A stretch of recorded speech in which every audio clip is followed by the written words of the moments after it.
A Game at Chess by Thomas Middleton, Characters, Summary, Analysis. Hello and welcome to the discourse. We are discussing the works of Thomas Middleton. One of his most debated and controversial plays was A Game at Chess. It was a political satire that was based on the real conflict of Catholic Spain and Protestant England during the Jacobean era. Historical background. King James I was raised as a Protestant, yet his mother Queen Mary of Scots was a staunch adherent of Catholicism. England was suffering financial restraints during the 1620s, and there were some serious conflicts with Spain which couldn't be solved even after the 30 years of war. King James tried to solve his political and financial troubles by negotiating for the marriage of Prince Charles I to the Spanish Infanta Maria Ana of Spain with the help of Spanish ambassador Don Diego, Count of Gondomar. The English Protestant people were not in favor of this marriage, as they feared that either Prince Charles will be arrested or he will be forced to convert to Catholicism. The plan of marriage failed, and British people generally considered it as a diplomatic victory over Spain. Thomas Middleton created a perfect satire on these political happenings and presented it as a drama depicting a game at chess. The play is satirical of King James I, and hence it was banned after only 9 days. However, even within these 9 days, the play proved to be a huge success, and it is considered as the greatest box office hit of early modern London. Characters of A Game at Chess. The play is specifically depicted as a game of chess to avoid any censorship, though it was ultimately banned. And hence, the characters of the play can be divided into two groups, the White House and the Black House. Apart from these, two allegorical characters, namely Ignatius Loyola, the ghost of the founder of the Jesuit sect in Spain, and his servant Error, who is an allegorical personification of religious heresy, are also there. In the prologue, it is announced that the play's depiction of a chess game with some pieces representing people and states. White House. The White House represents England. White King alludes to King James I. White King's pawn is a spy of Black House. White Queen alludes to Elizabeth of Bohemia, the daughter of King James I. White Queen's pawn is a virgin innocent young girl. White Knight alludes to Prince Charles. White Duke alludes to George Villiers, Duke of Buckingham. Fat Bishop is a corrupt bishop who formerly was adherent of Black House but then changed allegiance and became a supporter of White House. It is a comic role. Fat Bishop's pawn is his servant. White Bishop alludes to Archbishop of Canterbury. White Bishop's pawn is a Protestant minister, a former fiancé of White Queen's pawn who was castrated by Black Knight's pawn. Black House. Black King alludes to King Philip IV of Spain. He is the leader of Black House. Black Queen alludes to Maria Ana of Spain, daughter of King Philip IV, the proposed bride of White Knight. Black Queen's pawn is a Jesuit. Black Knight alludes to Don Diego Gondomar, Spanish ambassador to England. Black Knight's pawn is a suitor of White Queen's pawn who castrated her former fiancé White Bishop's pawn. Black Duke is a favorite of Black King. Black Bishop alludes to Father General of Jesuits. Black Bishop's pawn is his Jesuit servant. Summary of A Game at Chess. The play is divided into 5 acts. The play begins with a prologue in which the ghost of Ignatius Loyola appears and expresses surprise that after observing the White House, a rare piece of land where his order has not yet been established. His servant Error wakes up and says that he saw a chess game in his dream, in which Loyola's side, the Black House, was struggling against the White House. Ignatius says that he wants to see Error's dream to check his side's progress. Act 1. The play begins with a conversation between Black Queen's pawn and White Queen's pawn. The Black Queen's pawn tries to corrupt virgin White Queen's pawn by faking tears and saying that the White Queen's pawn will suffer eternally despite being so beautiful because she is too loyal. Jesuit Black Bishop's pawn enters the conversation and he tries to help Black Queen's pawn in corrupting White Queen's pawn. He asks her to confess her secrets. The White Queen's pawn confesses that in past he thought of making a relationship with White Bishop's pawn, but he was castrated by Black Knight's pawn. Black Bishop's pawn gives her a manual on moral behavior and she exits. The Black Knight's pawn confronts White Bishop's pawn and they exchange insults. The Black Knight appears and says that the business of universal monarchy is going well because of his ability to charm and deceive Protestants. The White King's pawn, spy planted by Black House, enters Black Knight's cabin and delivers a report. After he leaves, White Knight says that the White King's pawn is a fool. Act 2. Virgin White Queen's pawn enters while reading the manual given to her by Black Bishop's pawn. Black Bishop's pawn also enters and a letter is delivered to him. The letter is from Black King, who praises his effort in corrupting the White Queen's pawn. The king says that he wants to sleep with White Queen's pawn. Black Bishop's pawn says that he will help the Black King, but only after seducing and corrupting White Queen's pawn by himself. White Queen's pawn greets Black Bishop's pawn and begs him to give her an order so that she may prove her virtue through obedience. The Black Bishop's pawn orders her to kiss him, but she refuses. He says that her punishment for disobedience is that she should submit her virginity to him. A strange noise interrupts them, and the White Queen's pawn escapes unharmed. The Black Queen enters and blames Black Bishop's pawn for letting White Queen's pawn go away. The Black Knight Gondomar and Black Bishop also arrive there. The Black Bishop is furious and he scolds his pawn for letting the virgin White Queen's pawn slip away.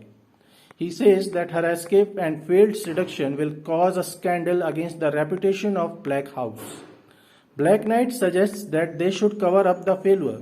He orders Black Bishop's pawn to go away while he will create forged documents to prove that the Black Bishop's pawn was not in the city when the incident took place.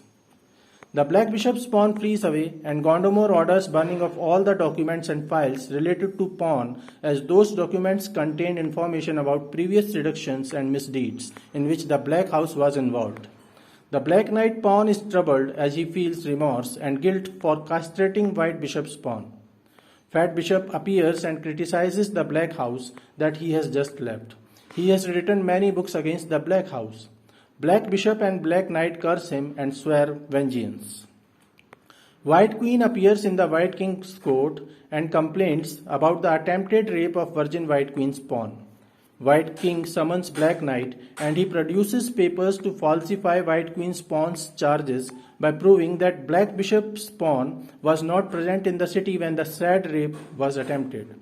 White King finds White Queen's pawn guilty of slander and says that the Black House may choose any punishment to discipline her. The Black House decrees that the White Queen's pawn must fast for 4 days and kneel for 12 hours a day in a room full of erotic images on its wall. Act 3. Fat Bishop expresses his dissatisfaction with the White House as he desires more rewards, titles, and honors. The Black Knight sends a fake letter from Rome to Fat Bishop, in which he claims that Fat Bishop can be chosen as the next pope if he switches back his allegiance to the Black House. Excited by the letter, Fat Bishop burns all the books that he wrote against the Black House and decides to write a few books against the White House. He immediately joins the Black House. The Black Knight's pawn meets the Black Knight and informs him that his plot failed as the White Bishop's pawn succeeded in proving that Black Bishop's pawn was indeed in the city when the Virgin White Queen's pawn faced attempted rape. He informs that White Queen's pawn has been acquitted and released.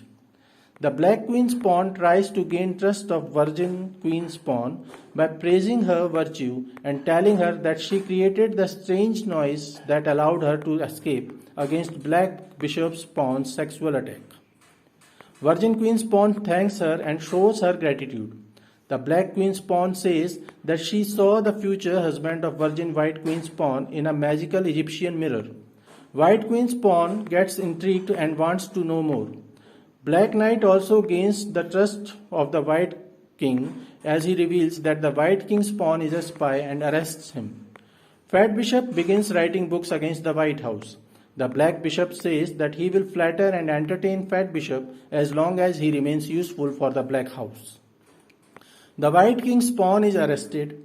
He asks Black Knight how he will be rewarded for his services towards the Black House. Black Knight shows him the black, which alludes to hell. The White King pawn is intrigued by the Egyptian mirror. Black Queen's pawn takes her to a room in which the supposed mirror has been kept. The Black Bishop's pawn also enters the room at the same time, disguised as a rich man, future husband of the White Queen's pawn. Black Queen's pawn sets the mirror in such a way that virgin queen's pawn could see only the image of black bishop's pawn in it. She gets fooled and starts believing that the man in the mirror will be her future husband. Act 4. The black knight's pawn is still anguished by the guilt of castrating the white bishop's pawn. He meets black bishop's pawn, who is still disguised as the rich future husband of virgin white queen's pawn, and asks for absolution. Black bishop's pawn says that absolution for this crime is impossible. The black queen's pawn takes the white queen's pawn to meet black bishop's pawn, disguised as a rich man, future husband of virgin pawn. Disguised black bishop's pawn says that he also saw the image of white queen's pawn in a magical mirror as his future wife. He demands that the white queen's pawn must now sleep with him to please him. The white queen's pawn is happy after meeting her future husband, but says that she will have sex only after marriage. The black bishop's pawn is distraught and angry. The black queen's pawn soothes him and says that she will manage everything. The black knight's pawn meets fat bishop and asks for absolution. Fat bishop tells him that there is no payable fine for the crime of castration, and hence he cannot be absolved. Fat bishop suggests that the black knight's pawn may kill the white bishop's pawn now, as there is a payable fine for murder, and then he will be absolved. The black knight's pawn decides to kill the white bishop's pawn. The black queen's pawn feels attraction towards the black bishop's pawn, and she decides to perform a bad trick on him. She arranges for a night's stay of black bishop's pawn disguised as the rich future husband of white queen's pawn with the virgin white pawn. When black bishop's pawn arrives to sleep, she takes place of white queen's pawn and sleeps with black bishop's pawn, who feels that he succeeded in breaching the virginity of white queen's pawn. The white knight and white duke visit the black house for negotiating white knight's marriage with the black queen. The black knight says that he will do everything possible to please white knight Charles. The white queen is alone in the White House. Fat bishop tries to arrest her, but his attempted attack is foiled by white king and white bishop, who sends him to the back. Act 5. The white knight and white duke enters the black court. Black bishop's pawn, who has removed the disguise, confronts them and charges that white queen's pawn is corrupt, as he spent the last night with her. The black queen's pawn appears and reveals that white queen's pawn is still virgin, as the black bishop's pawn slept with him. White knight and white duke then capture the black bishop's pawn and black queen's pawn and sends them to the back.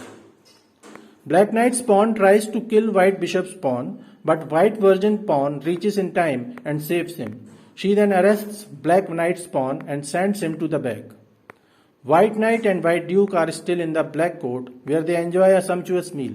After the meal, the black king boasts about the extravagance of the meal. The white knight is not too impressed. He says that he still feels unsatisfied, and there are at least two things that he needs to satisfy his hunger. Black king says that he will do anything to please and satisfy the white knight if he agrees to switch his allegiance to the black house. White knight Charles says that the things he desires are ambition and sex. Black king gets into the trap, and he starts revealing all his ambitious desires and sexual licentious acts to gain control over the world. He reveals all the scandals and corruption that the black knight tried to hide by burning the documents. As soon as the black king admits these crimes, white knight Charles says that he was only trying to trap black king in admitting his crimes and draw him out. The game is won. White king appears with all the white house court, while all the black house members are arrested and sent into the back. The play ends here. A game of chess was a political satire in which White House pieces represented goodness and Black House pieces represented evil. The drama has religious tones. White House represents Protestantism, while Black House represents Catholicism. The success of this play was dependent on the anti-Catholicism and anti-Spanish sentiments of the English people of that time. The play satirizes the issues supported by Catholics, such as obedience, confession, dissembling, totalitarianism, and sexual mismatching. So this was all about a game at chess. We will discuss one more drama by Thomas Middleton soon. Please stay connected with the discourse. Thanks and regards.